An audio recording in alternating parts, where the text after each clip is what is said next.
এভাবে একটা ঘটনা করবে আমাদের লোক আঁচ করতে পারেনি। এটাই ভুল হয়েছে। এদেরকে যে ঠিক সেরকমভাবে হিসাব করতে পারেনি, করে দিল। আর পুলিশ জানে এই এলাকাতে বরাবরই কিছু সমাজদ্রোহী শাসক দলের এই আশ্রয়পুষ্ট, এরা এইভাবেই বিরোধী রাজনৈতিক দলকে কোনো কর্মসূচি করতে দেয় না এবং নানাভাবে এলাকার মধ্যে বিশৃঙ্খলা তো করে রেখেছে এই সরকার আসার পর থেকেই। সেই জায়গায় একটা মিটিং হবে, তার অনুমতি দেওয়া হলো, সে সম্পর্কে তারা এই ভালোভাবে তারা জানেন, কিন্তু কোনো প্রোটেকশন দিল না।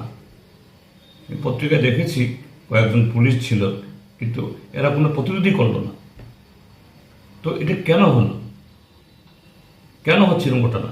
আসলে শাসক দল তাদের বয়স যত হচ্ছে এই সরকারের, তত জনপ্রিয়তা হারাচ্ছে। তাদের দুর্নীতি, এটা যে মানে হাতে মুখে কান দিয়ে চোখ দিয়ে দুর্নীতির সমস্ত তথ্য বেরিয়ে আসছে, জনবিচ্ছিন্ন হচ্ছে, এর বিরুদ্ধে কথা বললেই এরা এরকমভাবে হামলে পড়ে।